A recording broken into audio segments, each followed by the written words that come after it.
Make sure to be a member on the channel, link is in the description. Hello guys, once again it's Matt, and today we have another video. So thank you my members. First of all, thank you the full crew member Overlanding 11B, helps a lot. Thank you also for all the Fishpad members and all the Foxpad members, Silami, Astropub, Diaf, ChalRS, and Just Infield Z.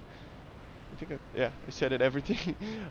Subscribe and let's get into it. So we have the F-4D today, the Skyray, which is called it was basically an interceptor from the early 50s. Entered service like in 1954, I think, 1953, something like that. Or it took a while to get into service. And it was basically a Navy interceptor, similar to an F-4 Phantom, you know. It has the same designation, the F-4, but it is the Skyray, it is a different aircraft. And some of those actually changed I think they changed the designation after 1960 or something, which was F2 something? I don't remember exactly, but still, nonetheless, it's the event vehicle that we have in War Thunder right now. It's the main prize for the US, for the aircraft, you know. So yeah, we are going to have videos on that, a lot of videos on this. So we are going to have this one just covering a little bit of its performance in RB and stuff like that. Then we're going to have a Leopard 2 AV video, a simulator video with the F-4D as well, together with some, I think, 2 dogfight videos with the F-4D as well, for you to actually see if it's worth it and stuff like that. To be honest, it has very bad problems, mainly the up tiers that you normally face. All these videos that you're going to see, all these matches, are up tiers. I didn't manage to get into a single one match that it was not an up tier. So facing a lot of R60 sometimes, Magics with the A5, and yeah, a lot of difficult to actually fly this aircraft in up tiers. In down tiers, I would imagine, I mean, it didn't even get into one battle that it was a down tier, but I imagine that this is going to be very amazing. It has its problems, as I said. Mainly, I think 3 problems are the main problems, 4 problems actually. It is the missiles that are not the greatest, obviously the A9Bs. We have the cannons that are, even though they are fairly good, you know, they're not the most amazing thing ever. They're the normal 20mm that we see in other Navy aircraft, you know.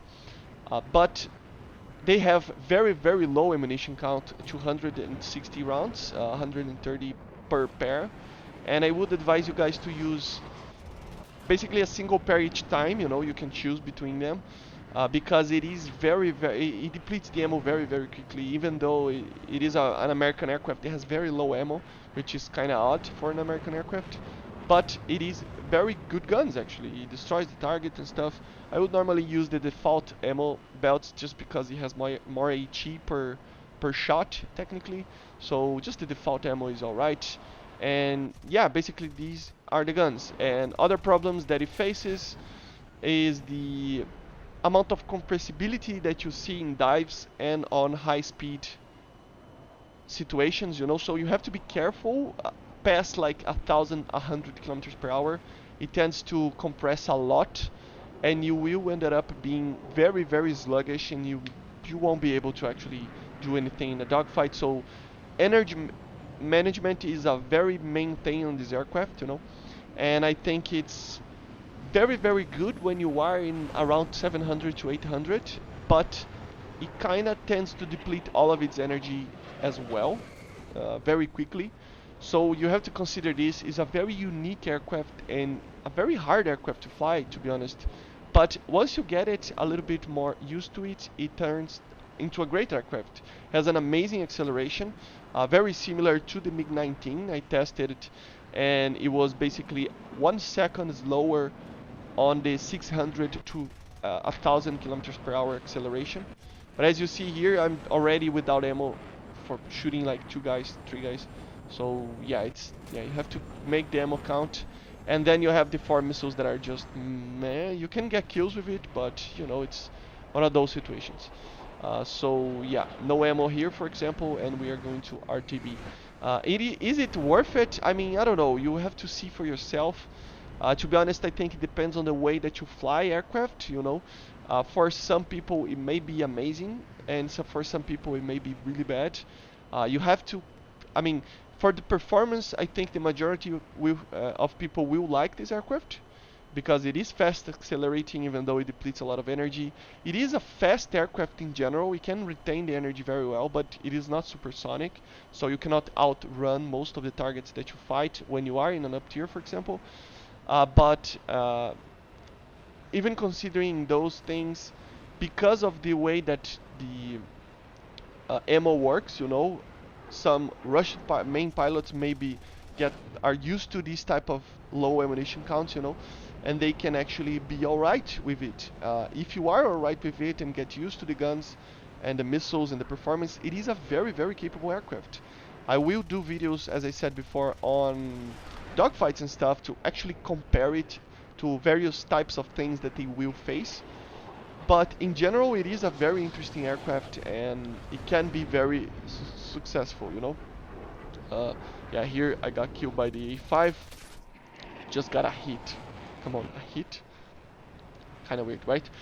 But yeah, it has some certain situations that it is weird as well in the certain it's kind of weird because it loses a lot of energy, but it gains a lot of energy very quickly. It is like a mirage. It feels like a kind of a mirage.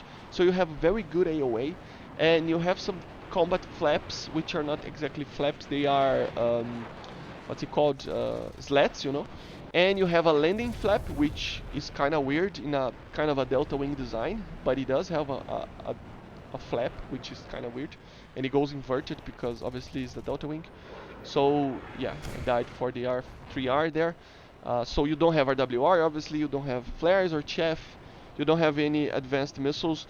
I think this aircraft, it is very comparable to the F3H, but it is faster and more accelerating, so it's better in a lot of senses. Obviously, with the the F3H, you have the sparrows. That helps with those kind of situations of longer range engagements and very high altitude stuff. It's not very, you know, reliable to get kills with that, but still it is a feature that is not present in the F-4D, even though it had the same radar, if I'm not mistaken, and apparently there is a document saying that this aircraft actually used a version of the Sparrow, or they were trying to actually make it work, but it was the active Sparrow, the Sparrow 2, that never entered in production, and I don't even think they shot the missile. It was very unreliable or something like that. So yeah, but the radar still works very well, as you see here with the clouds and stuff. You can actually maintain the lock and stuff like that. That guy was too close to the ground and ended up, you know, crashing. But yeah, it's a very fun aircraft. I think of all the event vehicles that we've seen, this is not the most amazing one. Not because of its performance, but because of the fun effect, you know. I feel like a PFM or a MiG-23M or even the F4F, the P-59, they all have more unique features to it. Even though this is a very unique aircraft, it is just a like a early 50s F4 basically, you know, in certain situations, you know. So it is just an interceptor that turns kind of well depending on the situation, and so it's kind of weird, you know, kind of weird. But well, the answer to the earlier question, if I think it's worth it, I think, to be honest, not really. I think it's worth it to actually sell, you know, because this will be normally I say that premiums, you need to actually think of the tech tree that you are buying it, the premium on. But event vehicles, you really need to like the vehicle that you are flying. And to be honest, this is not like amazing, you know. It's very, very good. But if you don't really like this type of interceptors, for me, I'm going to keep it because I really enjoy the interceptors. But it is just a weird aircraft, and as you see, I did a weird turn there and the wing just fell apart, and I ended up getting to land actually. So it is a very strong aircraft and aerodynamic stable. I mean, how do I say this? Like, it's stable in an aerodynamic way, you know. So yeah, it just took off again, and it is just a very fun aircraft. Very fast, as you see, the acceleration is very fast. But another problem that I forgot to mention is I think I forgot to mention is the amount of flares at the fuel that you have. So the fuel can be very problematic. You have to really think about the fuel that you're using and try to use as much fuel as possible.